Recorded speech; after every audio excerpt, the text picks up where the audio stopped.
You ready? It's early in the morning, right? Thank you for being here. I have a story to tell you today, and it starts when I was 27 years old. I had a huge break. It changed my life, and I really needed it because I was a single mom to my beautiful, lovely son, and I was working. My entire life had gotten completely thrown apart by that. And I was down in my home county working at their visitors bureau, writing website copy, learning SEO, but I was only making $26,000 a year. So that was quite frightening. And my life had just been turned upside down by everything. And I needed to figure out how to survive that. And I found a recruiter in Columbus, Ohio, and I called him up, and I said, I'm ready to get out of Athens County and go back to my city. I need a job. And here's what I'm doing now. I'm a digital copywriter, because now I had all of these magical SEO skills. And he got me an interview at an agency, a really, really, really big agency. And it was a big interview, and he told me what to wear, helped me pick out my outfit. He knew the creative director I would be interviewing with, a Don Draper type. If he looked like Don Draper, the story might have a different ending. He was nearing his retirement, Don Draper. And he interviewed me, and it went really, really well, and I got the job. And guess what? By Monday, I was making $75,000 a year. And we talk about salaries in this group. Did you know that? It's uncomfortable, but we have to do it, because how else are we going to catch up if we don't talk about what we're actually making? And when we start talking about it, it's really surprising, especially if you ask the men. So there I am. I have an amazing apartment. My son is now 2.5 years old, and we are having an absolute ball. I love my job. I absolutely love it. This agency, it's the dream job, right? And I'm good at it. And I go in every day, and I'm doing something different every day. I'm either writing a website, and this is 2007. This is like the dark ages of digital marketing, all right? Everything was fun. I'm sketching wireframes out on paper by hand and writing banner ads or email campaigns. And at night, I'm blogging. I'm blogging about being a single mom and how amazing it is. And by the time that blog ended, I had 30,000 readers a month. 30,000 readers a month. So I was like this digital nerd, like the queen of digital. I still feel that way. And digital was my jam. Meanwhile, Don Draper, the untouchable creative director, he had written a jingle or something. I don't know when, maybe the 50s or 60s or 70s, I don't know. But you could not touch him. And you know what? He was amazing. He taught me how to, he elevated my copywriting to another level entirely. And I still credit him for that to this day. So one day, we have this great, working relationship. He comes up to me in a public area by the QBs, and he says something that I will never forget, and I don't know if you'll be able to either after you hear it. He says to me, I can't be alone in a room with you because I don't know what will happen. So I'm 27. I already explained to you how valuable this job is to me. I laugh. I just laugh it off. I don't even know what to say. And it isn't until I have turned around and I'm walking back to my desk that it dawns on me that, oh my gosh, my boss just hit on me. And I didn't even know what to do with that. So I ignored it. What was I supposed to do? Go to HR with that? What would happen? What would happen then? So I keep working. And I start to notice that my bright future, the door to that future that looked so bright before then, starts to slowly shut. I am not invited to key meetings that he is in. I am definitely not invited to after-hour parties. And you can bet I am not getting any one-on-one meetings alone with him, my manager, to give me constructive feedback on my work. So there I was, just working with my team, and I loved my team. And I can't emphasize this enough. I love this job. So goes on, and I am in the elevator one day, headed down to lunch, and so was Dawn. So I said, hey, do you want to grab lunch? Like, I didn't think anything of it. We were both in the hallway, we're both headed downstairs, let's grab lunch. We end up having lunch together, and for an hour, he proceeds to tell me a number of things, including, I almost didn't hire you because I thought I was going to fall in love with you. I'm not really living with my wife. We've been separated for 3 years. And the real kicker, while I'm trying to enjoy my lunch and just get back to work, the real kicker is, did you know people can have relationships at work? Did you know that? Oh, no, I didn't. Oh my gosh, I am like so not attracted to you. Can I please go back to my desk? What is happening? Oh my gosh. So I go back to my desk, I sit down, and I try to get back to work so I can keep my amazing job and continue to put that roof over the head of my amazing, beautiful child. And I get an email.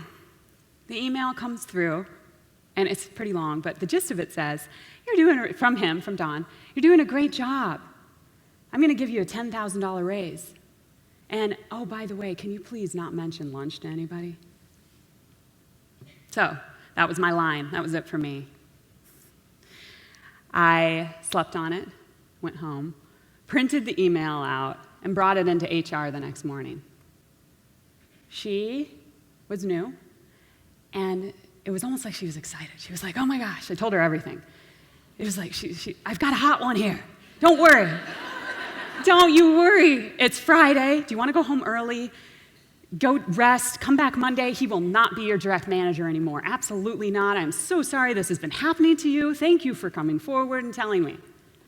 I go home. I have a great weekend. Oh my gosh. I'm like, yeah, everything, maybe it's going to change. Maybe things will be better. Maybe they'll kick Don's ass, put him in his place. I come back in on Monday, and she did not have a good weekend. She looks pretty devastated. She's talked to the men upstairs, I assume, I don't know. But she says, let me know if anything else happens, but he's going to be your manager for a while, but let me know if anything else happens again. So now that door to my future is completely slammed shut. There isn't even a shred of light. It is shut, and it has a padlock on it. Now he's not even coming over to my desk. He's not talking to me. Months go by. The job I loved, I'm disengaged. I don't really want to be. I'm not sure what's going to happen. Where's my future at this company? And he asked me for a meeting after a couple of months, and pulls me into a public area of the agency, by the pool table that nobody really uses. And we sit down in this public area. I'm serious, right? So like witnesses are around or whatever.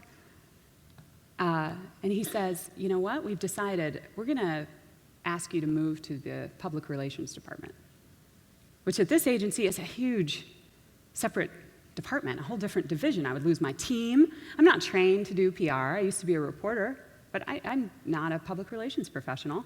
And I said, yeah, no, absolutely not. And I may have told him to do something I can't say on the stage. And I went back to my desk, and I started looking for new jobs. And being a single mother, it puts you in a position where you can't leave the state, right? It's like stealing a child.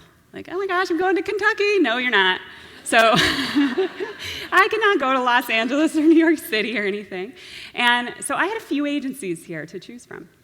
And I went to interview at another one, and we were at an after-hours thing, and they were, recruiting me, like, oh, yeah, our agency is so great. It's going really well. It seems very clear that they want to hire me. And then the creative director, like the second one I've ever met in my life, happens to be a man, reaches his hand down behind the bar table and grabs my butt.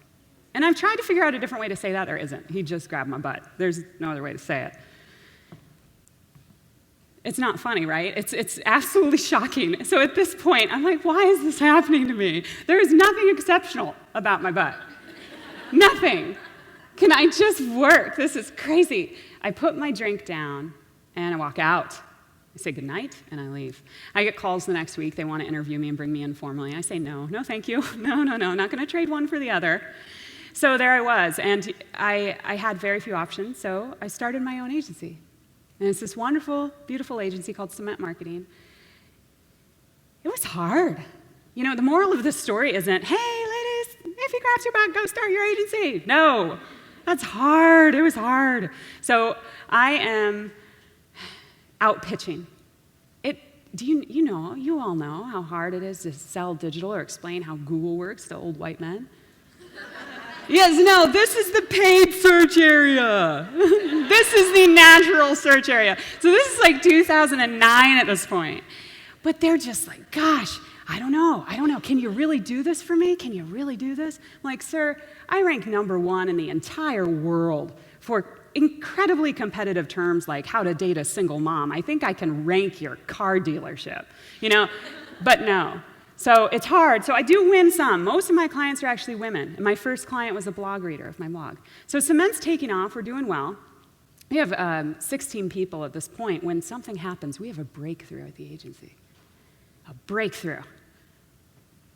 A tall, dark, and handsome man joins me in a new business meeting with another man across.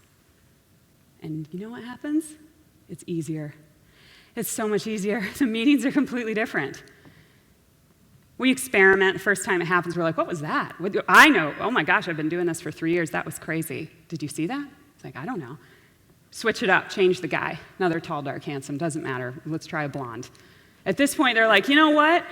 I don't know anything about digital. I'm new. Like, what if they ask me something? During this pitch, like, what if they ask me something about SEO or social or the way the Facebook ads work or something? Like, you know what? Just sit there and look pretty.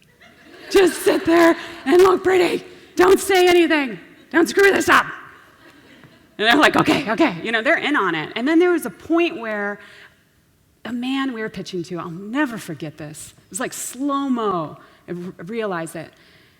He asked me a question. I am answering his question. And you know what he does? He turns his head like this to look at the pretty man next to me to see if he's nodding along. And he's nodding, of course, and we win the account. You know what starts happening? We are selling twice as much in half the time. Maybe it's me. Maybe it was me. I didn't have 5 years of sales experience, cold calls over the phone. Maybe it's this. But something happened in that moment at my own agency. I felt useless. I felt defeated. Everything came washing over me. Now at the age of 37 at the time, a year ago, this all happened. And I realized, this took you way too long to figure out. What the heck? This took such a long time. So it was in that place of feeling helpless. Helpless because I can't fix this. How am I supposed to fix this? I'm a fixer. I'm going to change things. I can't change this.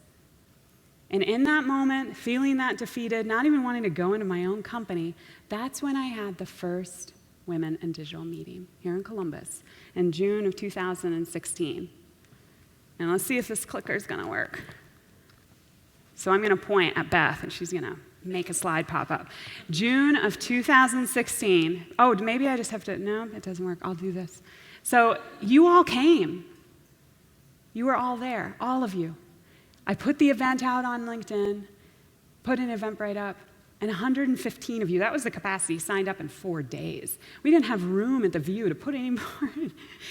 And you were all there. And you know what? I told that story, and even more, because it's a bit longer. And I didn't know what to expect. I didn't. I thought you might say, well, geez, that's all in your head. Are you crazy? That was all in your head. Or get over it, deal with it. You're a woman. That's what you have to do. That's just how it is. Or why did you wear that dress to work? Why did you invite him to lunch? I don't know. That's what I thought. Those were my fears. But instead, you stood up and shared your own stories. You emailed me and you told me, you're not alone. The same thing happened to me, or worse. Many of you said, this has never happened to me. Nothing like that's ever happened to me. But I support you, and I don't want it to happen to me, and I don't want it to happen to my daughters.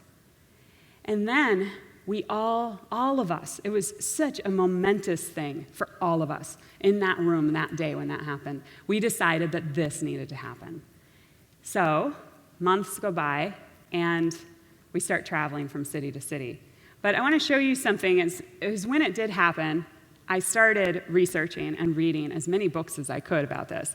And this is most recent from McKinsey and Lean In.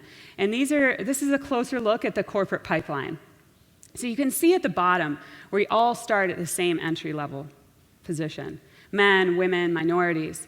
You can assume that same background, same college educations. And as you get to the top of the pipeline, our door becomes closed. And this needs to change. So we started, Michelle and I, amazing Michelle, who you'll meet, we decided to move to other cities. And we traveled to over 17, and you're all here. But along the way, we developed this code. It's called Ask, Give, Grow. Our members are familiar with it. It's very simple. The idea is that if we help each other, we distribute the power. We give each other more power. It's simple in that we, as members, pledge to make 12 asks a year and 12 gives. And these can be very simple, like my first ask. I got a resume on my desk, and I didn't know if this person was somebody I should hire. So I saw that this person used to work for a member. I called up the member. She answered the phone right away. And I said, should I hire this person? And she said, oh my gosh, no, stay away, stay as far away as you can. So I said, no, I'm sorry, you're not even coming in for an interview. That saved me tens of thousands of dollars. What if I would have hired that person? It would have been a huge mistake. So that's an easy ask, right? But very useful. I just made a lot of money on that ask, right? Then there are more complicated asks, the hard ones. Complicated, it's emotional. It's because it's hard for us to ask for help. When you're extending a true ask, it's confidential within this group. But you would have butterflies in your stomach, if you're like me, and your hands might be shaking a little bit. But the first one, a colleague of mine, who's actually a competitor, we go up against each other for new business. She came up to me and she said, I am trying to figure out organic SEO. I need to know more about it, and it's just something that I really want to work on, and I want to help my agency work on it. How do you guys do it? How do you do it? She's a competitor of mine. What do I tell her? Everything, the whole kit and caboodle. I told her as much as I could without giving away our entire process, but it's everything that she could take and start to go do that on her own, because our sisterhood and our friendship is going to outlast our agencies. Another one, for me, a really hard one that I made. It was last year, and my agency, Cement, we were having trouble breaking through to retail clients. Big ones, like how do we get into the next level and change the game? And I called a few members who worked at big corporations and said, can you look at our pitch deck and tell us what we're doing wrong? And they did. Both of these women tore it apart, gave me really constructive, honest feedback, went back, redid my pitch deck, and now we have a few giant retail clients. So those are examples. And the thing is, the thing that keeps me going and keeps all of us going, I think, is that we are the most powerful women that have existed in modern history. I believe this to be true with every cell in my body. We have one woman who wrote a blog post and brought a corporation to her knees, Susan Fowler. We have others, 4 women, who started the largest protest in national history with a Facebook event, and they organized it online. Another woman who's here at this conference and speaking tonight, who actually cut into the commander-in-chief's bottom line with a Google spreadsheet and Twitter. Seriously, think about that. I imagine Shannon did that in her jammies on the couch, you know what? This guy's really pissing me off. I'm just gonna make this Google Doc. And wherever you are on the political lines, by the way, just imagine what you could do for your own party or your own beliefs, So this is the thing. James Damore, do you guys know this guy, this Google engineer? Okay, you read his letter, perhaps? The thing is that we need men. We need men just as much as they need us. We are not trying to overthrow men or take all of the leadership positions, no, because we would be subjecting them to be powerless like we are now. That's not what we want. But the other thing, too, is that we need to get to equal standing, we need to be able to have conversations. We need to be able to read the letter that he wrote and not emotionally react and take to Twitter and just immediately assume, so then the alt-right sucks him up. But we have to figure out, how can we have, and I can't say that I figured this out yet, but how can we have calm conversations about this with with the men who need to hear what they need to hear. And if we can get to that point, fantastic. The thing is that we all need to be on the same page first. We need to know that we have each other's backs, that we're here for each other. So, we are here for each other. This organization has grown at a pace that is extremely exhilarating and hard to contain. We've affected, I think, over 3,600 women. I don't know if that's accurate, but thousands of women at our events. We've been to 17 cities. We got in the Jeep this summer and just drove from Detroit. You guys here? Yeah. Nashville, Austin, Dallas, Fort Worth, all the way from Seattle to New York City, and Chicago in there, Louisville, Kentucky. One of our biggest chapters, in fact. St. Louis even, and Boston and Philadelphia. So we're expanding to Los Angeles and Silicon Valley next month, or February. Not next month, it feels like it, but we're going to be there very soon. So this is incredibly exciting. We have over 500 members now, 500 members. And so yes, thank you. The thing about our members, and they have the purple lanyards on, our members are funding this. You are our seed angel investors. We don't have angel investors, and Cement was for the first year, and then we kicked these on in March, and you've been pushing it forward ever since. You have to understand that. You're not just investing in yourself, you're investing in this. And it means so much, because this dream that's now my reality when I wake up every morning, is because of you. And I hear you all say, thank you for doing this. And I look right back and I say, thank you. Are you kidding?